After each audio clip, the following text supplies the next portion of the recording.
I assumed my wife, Lisa, would be happy when I told her I didn't have to work all week. I am a heavy equipment mechanic, and unfortunately, I end up working a lot of hours. Lisa had a 3-day vacation planned with her sisters at Lake Winona. They usually rent cabins, and the families spend 3 days swimming, hiking, and having fun around the campfire. I had already told the wife that I wouldn't be able to make it, and she seemed to understand. It was the middle of the week. I make good money, especially on the overtime. I missed most of these outings, so I was really glad when I could get some time off. Hi, honey. Good news. I'll be able to go along with you guys this time. That's great, Bob. I am sure the kids will appreciate it, and you will have some fun too. If it is okay with you, I am going to take the dirt bike along. There are some designated trails up there that I would like to try. I'll only do it if you are okay with it. I don't want to cause any problems. That's good. There is a lot of mountain at Lake Winona, and you should get in some good rides. Enjoy yourself. Lisa was preparing supper while I went out to get the dirt bike ready. It wasn't really an off-road bike. It was a two-stroke that was street legal but could be used off-road if you didn't get nutty about it. I didn't have too many chances to use it around home. Supper was ready at about the time I got done. Lisa and I had been married for 12 years. We had 3 children. Tammy was 11, Josh was 8, and Terry was 7. We had a nice little frame house with a big mortgage, and things were going great for the Connor family. After supper was cleaned up, the kids settled in for some TV, and I grabbed a shower. Lisa was finishing something up on the computer when I popped in to get out my trail maps. I noticed that she quickly deleted something and logged off when I came into the room. I made out like I didn't see it while I rummaged through the closet. She smiled and left the room, so I quietly hit the shutdown cancel button. After making sure she was downstairs, I opened her mail. There was nothing in the inbox, and if there was, I was sure she would have deleted it. I went to the deleted mail just in case. Lisa was a very cautious person, especially when it came to her emails. I never questioned her about it. She usually double deleted everything. There was never any record of any incoming or outgoing mail of hers. This time, however, she had been in a hurry, and I noticed she had deleted the file, but had not deleted the deleted file. There it was. Change in plans. Bob will be coming up with the family. You can still come, but I will have Karen put you in the last cabin. We should be able to have time together because he will be riding his motorcycle. See ya, LLC. The message went to D. Thompson at Zebra. This was not good. Who the hell was D. Thompson, and why was he coming to our family gathering? What did Lisa's sister, Karen, have to do with setting this up? Lisa was washing some clothes that the kids wanted to take along for the outing, so I pulled her high school yearbook off the shelf. It didn't take me long to locate Don Thompson. There was even a picture of Lisa and Don together at the prom. I was never a very clever guy, and I was never a very suspicious guy. I guess I should have been. I assumed our whole marriage was fine. I met Lisa about 2 years after she had graduated from high school. I was 3 years older than her and had a good job. After going out for about 6 months, I asked her to marry me, and she accepted. Now, I was wondering why. If she was going with this guy in high school and she was still seeing him, why the hell did she marry me? I made a good living, even though I was never very ambitious. I worked hard for my family. I could care less for myself. I always figured it was worth it for them, but now I wasn't sure. I never liked kids, but I loved my kids. I would do anything for them simply because they were mine. I was a very protective father. It was going to be an interesting weekend. The kids wasted no time getting down to the lake. I ended up unloading everything, including the motorbike. Lisa's sister, Kathy, was there with her 4 kids. The youngest sister, Cora, was divorced and had 3 little ones. Kathy's husband, George, didn't make it. It looked like I was going to be the odd man out for the weekend, except for the extra guy who was going to be in the end cabin. After getting settled in, I noticed a dark green Durango parked by the last cabin. We all had a quick lunch, and I announced I was going for a ride. I had the bike all ready and grabbed the video camera before leaving. The bike was a noisy little sucker, and I was sure that Lisa was counting on that, so she could be assured I didn't sneak back. I went about a quarter mile, let the bike idle for a while, and then shut it down. It only took about 10 minutes to walk back to the campgrounds.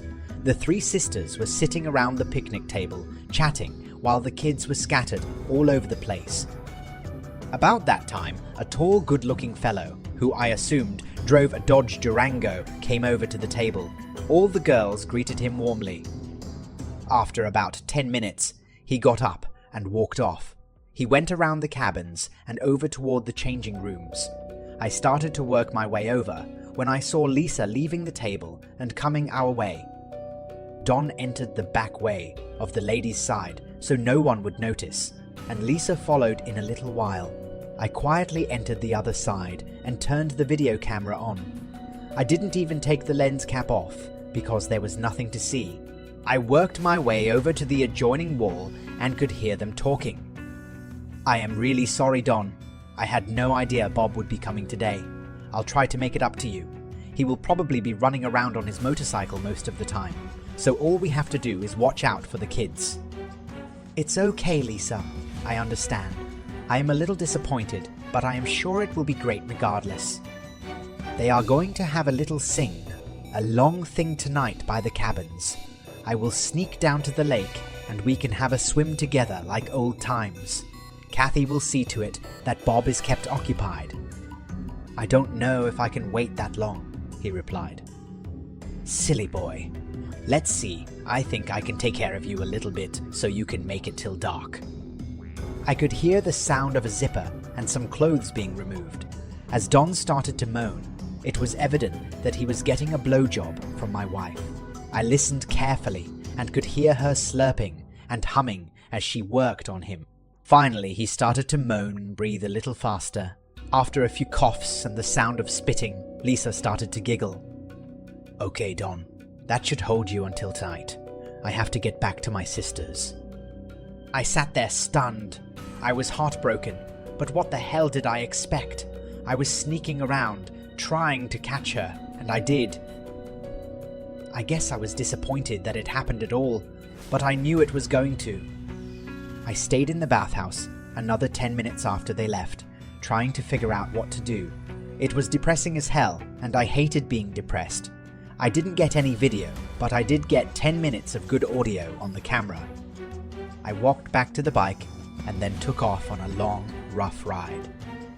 It would be so easy to confront Lisa and have it out, but it was just not my style. Actually, I didn't have a style. I was just non-confrontational about most problems. For 12 years, I thought I had a great marriage, and now I find out I was just a provider for my wife and kids, a necessary convenience. I spent the better part of the afternoon surveying the area around the beach. There was a long, grassy slope going down to the water's edge. The beach was narrow with rocks and woods on the sides. There was a fire pit in the middle, about 50 feet from the beach.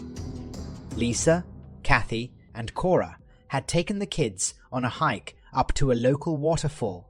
I took the time to collect and arrange a lot of wood in the fire pit. I put kindling on the bottom and carefully stacked up some nice, dry logs on the side. I found some cardboard that I was able to layer on the bottom to help in starting. There were not many people at the site, so I didn't draw any attention. I didn't notice Don anywhere.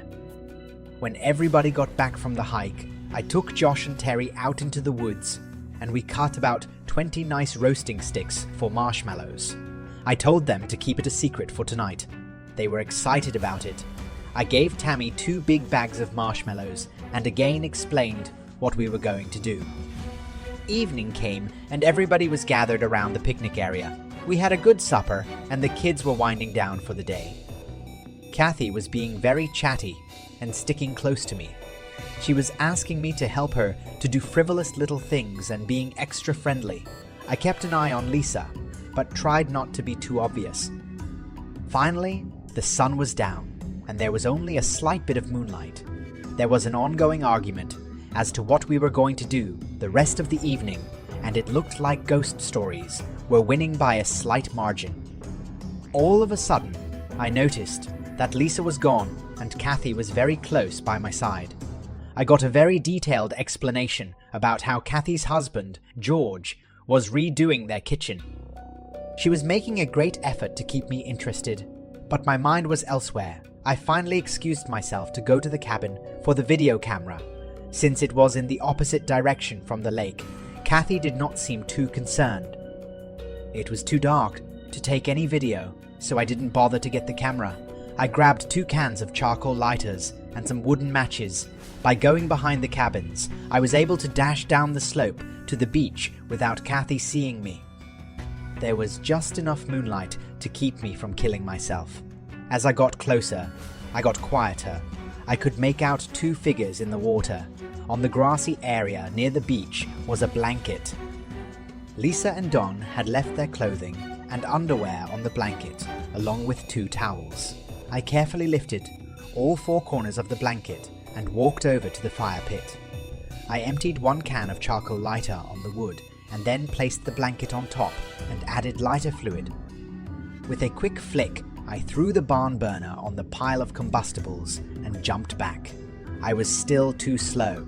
I singed my eyebrows and the hair on my arm when the pile of wood erupted in flames. That was the signal. Tammy and Josh jumped up and started yelling, "Marshmallow roast! Everybody to the bonfire!" All the kids started running down the hill to the fire pit. I looked over to the water and saw Lisa.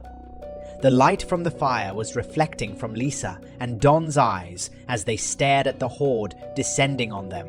I could see Kathy at the top of the hill, looking like the world was going to come to an end. The kids were quickly spread around the fire. Josh handed out sticks and Tammy had the marshmallows. Lisa was trying to hide along the side of the dock as I slowly walked out. I looked over at her lover. "Hi, Don. I'm Bob, Lisa's husband.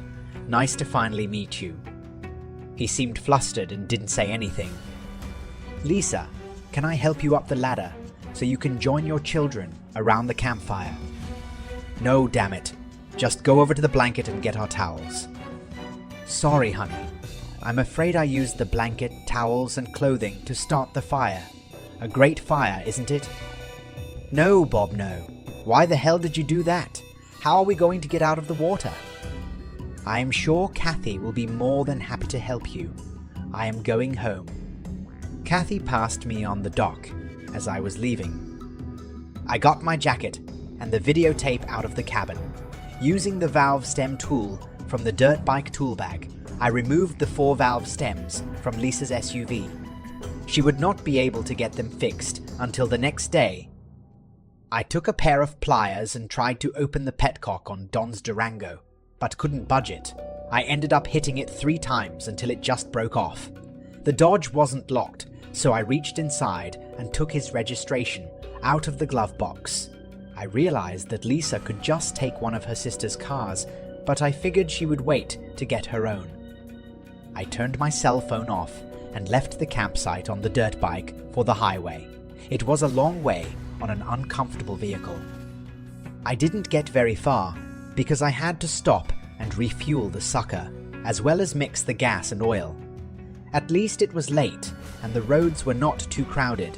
I leveled it out and started to knock off the miles. A green Durango passed me at a good clip, and I noticed some white vapors coming from underneath it. About 10 miles further down the road, it was pulled over. Don Thompson was leaning under the hood, trying to figure out what the problem was. I went flying by unnoticed and headed for the next gas station. A bigger gas tank would have helped. I grabbed a cup of coffee after filling up and pulled the Durango registration out of my pocket. Don lived in Pottsville, which meant I could cut over right now and be there in less than an hour. Of course, after I got there, I had to find the address. That took another hour. He lived in a modest frame house, just south of town. I couldn't tell if he owned it or rented it. Anyhow, I figured he wouldn't be home for a while, so I broke a kitchen door window and let myself in. Don had a little computer area set up in his bedroom. I found a nut driver in the desk drawer and took the side off the CPU. After removing the hard drive, I looked around for anything else that might be interesting. There was a CD album type book on the corner of the desk that contained about 20 discs. I grabbed it and the hard drive and left. Less than 2 hours later, including another gas stop, and I was home. It was at a time like this that I was glad my pickup had a king cab. I was able to get my clothes, PC, and some household items behind the seat. I gathered up a bunch of personal papers and documents and went to a motel on the other side of town. It was 3 a.m. I had to get a little shoot-eye because tomorrow would be a busy day. As tired as I was still up early. It took me a while to tap into Don's hard drive, but I eventually got it. Don appeared to have saved all the emails that he and Lisa had written to each other. Most of them were saved in his documents file, but a lot was still in his mail. I started to read them but didn't have that much time. It would have taken me the whole day to read them all. I glanced at a few here and there to get an idea of what was going on. They were definitely having sex, but the emails were not filthy. I didn't find any place where they said anything derogatory about me. On the contrary, there were several remarks made that indicated just the opposite. Lisa had commented on the great job I did putting in new kitchen cabinets, and Don replied that he wished he were as handy as I was. It was a little odd.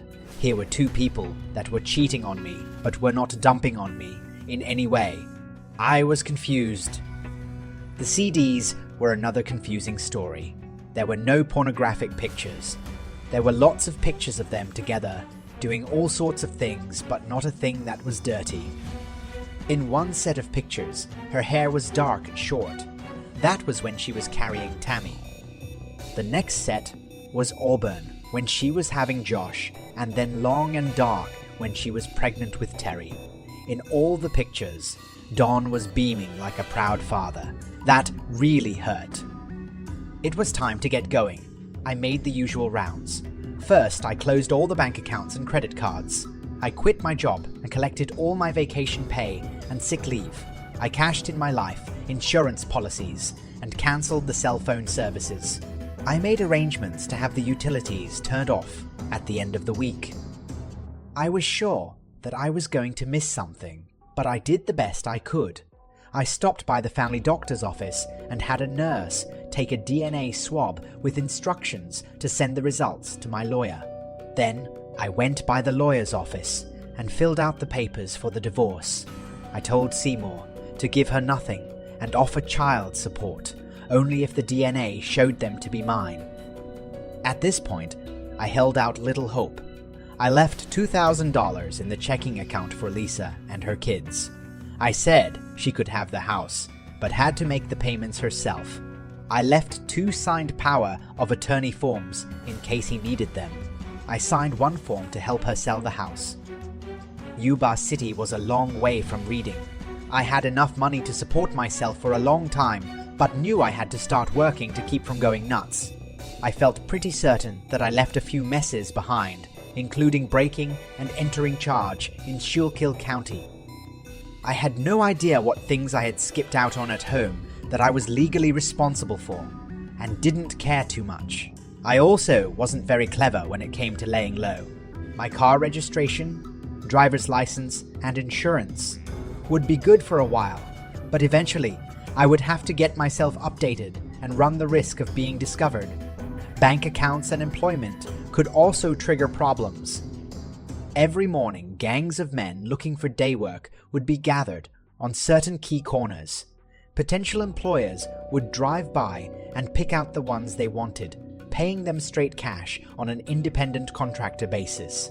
No SSN were required, and no forms needed to be filled out. A day of hard work was rewarded with some untraceable cold cash. I didn't mind the work or the poor pay, but I found that I was unhappy not being able to talk to my fellow workers. I started to pick up a little Spanish, and things got better. I ended up being a regular pick by the Sutter nut growers foreman. They grew walnuts, almonds, hazelnuts, and pistachios. The work was demanding and did not require me to use too many brain cells. I slept well at night. After about a month, I borrowed a cell phone from one of the supervisors and called my lawyer. He had served Lisa with the papers. She did not want anything from me, but was insisting on some support for the children. She hadn't provided him with any DNA test results. I told him that I would not pay any support for somebody else's kids. Her parents and sisters were helping her with expenses until she could get a job. She had put the house on the market. If everything went okay, the divorce would be final in 4 months. Don Thompson had not turned a report into the Schuylkill Country Police. I guess I didn't have to hide anymore. I spent my evenings reading the emails and looking at the CD pictures. About 4 years ago, Lisa and Kathy took a weekend cruise to Nassau. Lisa spent the cruise with Don Thompson, and Kathy was with another fellow, not George, her husband. I was able to find out from the emails that his name was Richard Witt. It was not a pleasant set of pictures to look at. From the pictures, it became apparent that Lisa and Don shared a cabin. I had loved Lisa and would do anything for her. I had a hard time accepting all the new information that I was finding. How could I have been so stupid? Sutter nut growers had 2 big tree shakers. One of them was broken when I started working there, and today the second one broke. The company had to get a serviceman to come up from Sacramento to fix them. They were going to cut the workday short and send everybody home, so I asked the supervisor if I could look at it. It only took about an hour for me to get it up and running. All my amigos were happy because they got to finish out the work shift. I spent the rest of the day working on the second shaker and finally got it running at about 7 that night. Everyone else had left earlier, so the supervisor, John Foreman, offered to give me a ride home. On the way to the house, he offered me a regular full-time job as an equipment repairman, which I immediately took. About a month later, I came home from work and found a budget rental car in my driveway. George Mitchell, Kathy's husband, had found me. He was sitting on the front porch and gave me a half smile as I walked up to the house. I wasn't really happy to see him, but tried to be congenial. "How long have you been waiting, George?" "About 2 hours. I could use a cold beer if you have any." I got us both a Foster's, and we sat down at opposite sides of the Formica kitchen table. "What would be important enough for you to fly almost 3,000 miles to see me, George?" Lisa asked me to come, and her parents sprang for the cost of the tickets. "Okay, let's get started. First of all, what are you trying to accomplish?" I spent the whole flight out here trying to come up with the right way to approach this. Let me tell you something not too many people know about concerning Kathy and I. "Does it concern Richard Witt?" "Yes, I guess it wasn't as big a secret as we hoped." I just smiled. Bob, all 3 of the Spencer girls, Lisa, Kathy, and Cora, wanted big families. It was important to them, and it was very important to their parents. We were married for 2 years and had no luck. The test showed that the problem was mine. I was shooting blanks, and Kathy was fine. We didn't want to adopt, and we couldn't afford the artificial procedures. It took a long time, but we finally agreed that we would try and find someone else to get Kathy pregnant. I realize that it sounds bizarre, but we gave it a lot of thought. Richard was a friend from high school. Kathy had dated him and had sex with him prior to meeting me. He was one of the ushers at our wedding. I liked Richard, so Kathy and I met with him to explain the problem. He was reluctant at first, and only agreed to do it with some concessions. "Concessions?" I asked. Richard said he would get Kathy pregnant as many times as we wanted, but he wanted to be able to get together with her once a month, and 1 weekend a year. On those terms, he was willing to help until he found a wife of his own. All 4 of our kids are Richard's. About 3 years ago, I was best man at his wedding, and he has not seen Kathy since. Just how does that relate to Lisa and me? The same, but different. I assume you are going to explain that, I asked. Lisa and Don Thompson had been sweethearts since junior high school. They had their whole life together, planned out, except for one problem. Don had a water skiing accident right after they finished high school. He could still have sex, but could not father any children. Lisa was devastated. The most important thing in her life was going to be her children. Don convinced Lisa that she should marry so that she could have her family and that they would remain close friends. "You mean fuck buddies?" I replied. "That's a crude way to put it, Bob, but I guess the answer is yes." I was listening very closely to what George was saying. Some of it sounded like the truth, but most of it was bullshit. I decided to let him talk some more. Lisa finally agreed to it, but asked Don to find her a husband. He didn't want anyone in the Pottsville area, so he looked up a friend he had in Reading, David Lippman. I believe you worked on some of David's fuel oil trucks. Yeah, Dave seemed to be an alright fellow. Well, they narrowed the search down to 3 guys, and Lisa picked you. She pursued you, got you to marry her, and let you think it was your idea. You gave her a good home and a happy marriage, along with 3 beautiful kids. She tried to be a loving wife to you, while still maintaining a relationship with Don. As the years went by, she grew closer to you and was seeing less and less of Don. She and Kathy both tried to fix Don up with other girls, but he loved Lisa and wanted to keep his relationship with her. George reached into his coat pocket and slid an envelope across the table. Inside was a DNA report. The letterhead read Schuylkill Scientific Labs. I was expecting a form of some type, but this was just an official-looking letter that stated that I was the biological father of our 3 children. I looked at the report and looked at George. He said nothing. "Is that it, George?" I asked. "Well, Lisa broke off all contact with Don right after you left. She made the decision that it was better for her and the children. She hoped that with Don out of her life for good, you would reconsider the divorce and come home." I got 2 more beers. I didn't say anything, but just sat there and stared at the paper. I couldn't believe that this guy had taken a plane all the way across the county to feed me this bullshit. There might have been a small piece of the truth somewhere, but I couldn't pick it out. I never did understand why Lisa married me, and even after listening to George's crap, it wasn't any clearer. "What time is your plane back, George?" "I have to be at the Sacramento terminal by 8.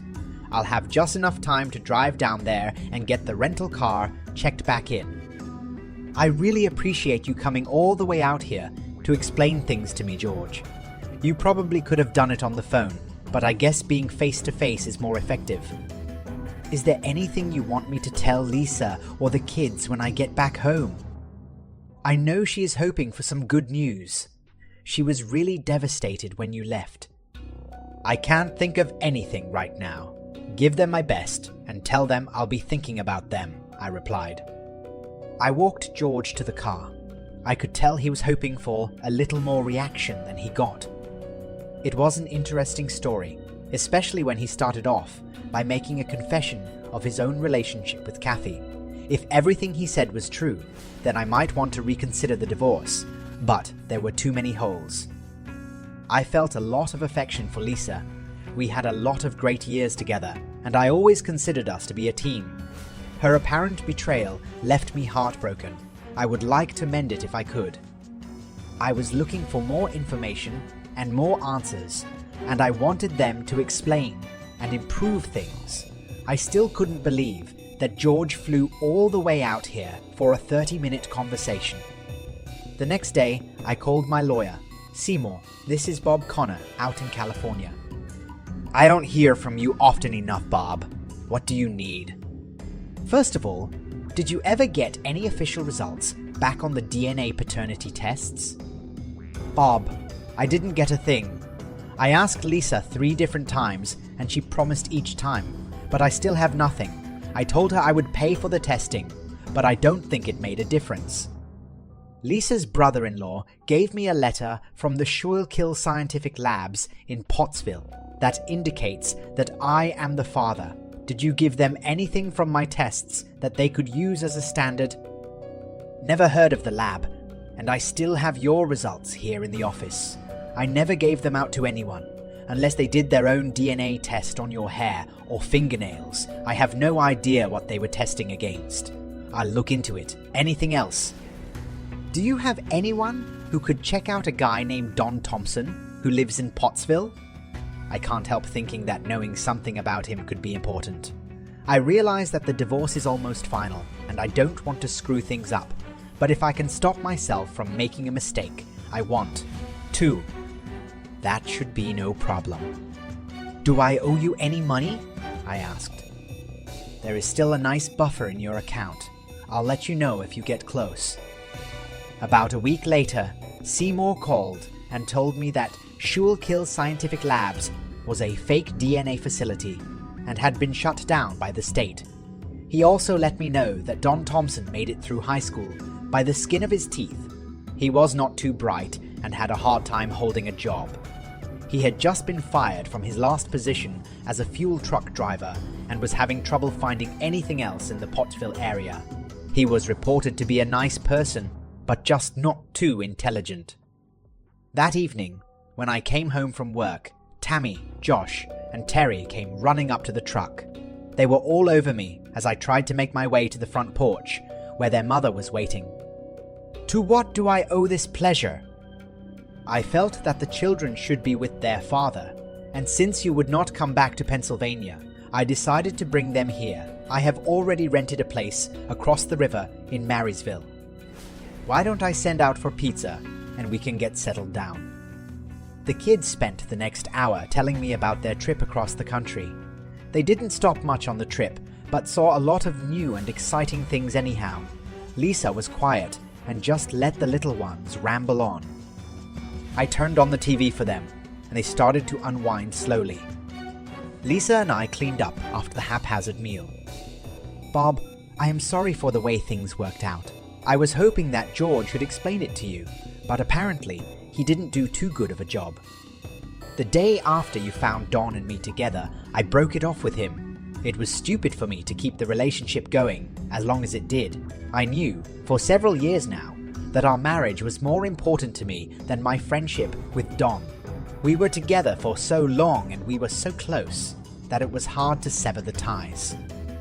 I am sorry if that sounds stupid, but I don't know how else to explain it. I haven't seen Don since that day at camp and have no intention of seeing him again. I hope you can realize that it is you that I love and want to spend the rest of my life with. You are the father of my children, and I want you to help raise them. I don't know what to say, Lisa. You caught me by surprise. There are a lot of things I don't understand and maybe don't want to. It is nice to see the kids again, and I hope I can help you with them. Right now, I don't feel comfortable enough to want to start up a relationship, but I am open to working on it. That's okay. I understand your reluctance. I have a restaurant job lined up that I start next week in Marysville. I'll have to work evenings and weekends. I would appreciate it if you could watch the kids when I am working until I can get something set up. That sounds good to me. Are you going to drop them off, or do you want me to pick them up? I'll drop them here and pick them up after I am done. The arrangement seemed to work out fine. Needless to say, on the first day, I took DNA mouth swabs from each of the children and immediately mailed them to Seymour. Tammy was opening up a little bit more than normal and seemed to be concerned about the relationship between Lisa and I. I didn't want to get the kids involved in this mess and tried not to even mention anything about the divorce. A letter arrived from George, and inside was a newspaper clipping and a note that just said, FYI. The clipping was a picture of Don wearing a soldier uniform. He had finished basic training and was being sent to Bosnia for 2 years. I called Tammy over. Do you know this man? I said while I pointed to the picture. Sure, that's Uncle Don, but we are not supposed to talk to you about him. Do you see Uncle Don a lot? We used to, but we could never tell you that we did, or Mom would get mad. Did you see him since I left? Yes, Tammy replied. Where? Mostly we would see him at Chuck E. Cheese or someplace like that. Mom and he would talk while we played the machines and stuff. Did he ever stay at the house? I asked. Only once. That was a week before we left, the day before he went to join the army. Tell me about it, I asked. Okay, but I am not supposed to. He came to the house in a cab. He told Mom he had enlisted in the army and that he was leaving the next morning for Philadelphia. Mom started crying and hugging him. She was saying all sorts of mushy stuff. Josh, Terry, and I went in and watched TV while Mom and him talked. She was crying a lot and saying things that I couldn't understand. We all went to bed and they were still talking. I came down in the middle of the night to get a drink and he was not on the couch. The next morning, I looked out the window and he was getting in a cab. Mom was still crying. That afternoon, she told us we were going to California to see you. Don't tell Mom that I told you this, or she will get real mad at me. Did your mother cry when I left? I asked. No, Tammy replied. Things were starting to fall into place. I don't think the newspaper clipping achieved the results that George was hoping for. I was looking forward to some way of getting back together with Lisa, but now I had doubts. I would have loved to confront her with all the information I had and let her explain some things, but I couldn't force myself to do it.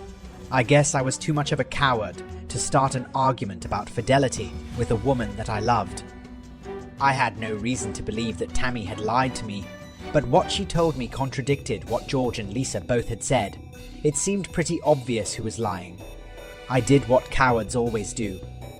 I was sitting in the Seattle airport when my cell phone rang. Dad, this is Tammy. Where are you? I am in the Seattle airport, sweetie. When are you coming home? Tammy asked. Not for about 10 months. I had to sign a contract to get this job, and I will be busy for a long time.